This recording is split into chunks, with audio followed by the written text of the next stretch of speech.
Sebagai tempat tinggal dan tempat kediaman, bumi dilengkapi dengan berbagai fasilitas dan sarana penunjang kehidupan manusia. Salah satunya adalah laut. Laut adalah salah satu anugerah yang diturunkan Allah kepada manusia untuk dinikmati keindahannya dan apa yang ada di dalamnya. Sebagai firman Allah dalam Al-Quran Surat An-Nahl ayat 14 yang bunyinya, وَهُوَ الَّذِي سَخَّرَ الْبَحْرَ لِتَأْكُلُوا مِنْهُ لَحْمَ طَرِيًّا وَتَسْتَخْرِجُوا مِنْهُ حِلْيَةً تَلْبَسُونَهَا وَتَرَى الْفُلْكَ مَوَاخِرَ فِيهِ وَلِتَبْتَغُوا مِنْ فَضْلِهِ وَلَعَلَّكُمْ تَشْكُرُونَ. Dialah yang mendukung lautan, agar kamu dapat memakan dagingnya yang segar darinya dan kamu mengeluarkan perhiasan yang kamu pakai.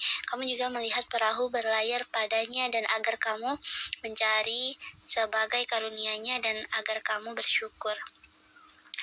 Allah Subhanahu wa Ta'ala menyebutkan nikmat-nikmat yang terdapat di lautan yang diberikan kepada hamba-Nya. Dijelaskan bahwa Dia yang telah mengendalinya lautan untuk manusia. Maksudnya ialah mengendalikan segala macam nikmatnya yang terdapat di lautan agar manusia dapat memperoleh makanan dari lautan itu berupa daging yang segar, yaitu segala macam jenis ikan yang diperoleh manusia dengan jalan menangkapnya. Penyerupaan ikan dengan daging yang segar agar dipahami bahwa yang boleh dimakan dari segala jenis ikan yang terdapat di dalam lautan itu ialah yang ditangkap dalam keadaan segar. Meskipun binatang itu mati tanpa disembelih, akan tetapi apabila segala jenis ikan yang diperoleh itu dalam keadaan tidak segar, mati, apalagi telah membusuk, maka tidak boleh dimakan karena dikhawatirkan membahayakan kesehatan. Yang dimaksud dengan binatang yang mati di lautan ialah binatang yang mati dengan sendirinya atau karena sebab-sebab yang lain sehingga mengambang di permukaan air, bukan yang mati karena ditangkap oleh manusia. Rasulullah SAW bersabda, semua binatang laut yang mati karena kehabisan air makanlah, dan semua binatang laut yang terdampar ke daratan dari lautan makanlah. Tetapi binatang yang terapung di lautan janganlah dimakan.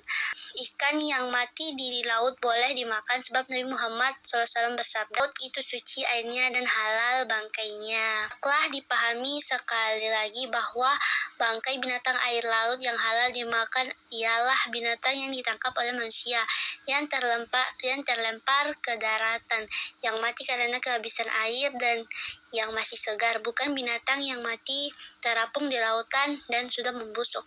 Selanjutnya Allah Subhanahu wa Ta'ala menyebutkan nikmat lain yang dapat diperoleh manusia dari lautan, yaitu berupa perhiasan, diantaranya adalah mutiara dan marjan. Semua itu berupa nikmat Allah yang diberikan kepada manusia yang tiada ternilai harganya. Nikmat lain yang diberikan kepada manusia dari lautan ialah mereka dapat menjadikannya sebagai sarana laut lintas pelayaran, baik oleh kapal layar ataupun kapal mesin.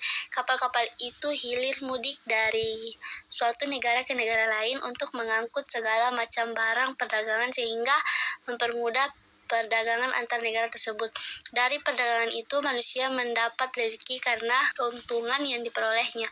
Nikmat-nikmat Allah itu disebutkan agar manusia mensyukuri semua nikmat yang diberikannya kepada mereka. Juga dimaksudkan agar manusia dapat memahami betapa besar nikmat Allah yang telah diberikan pada mereka dan memanfaatkan nikmat yang tiada tara untuk beribadah kepadanya dan kesejahteraan mereka sendiri.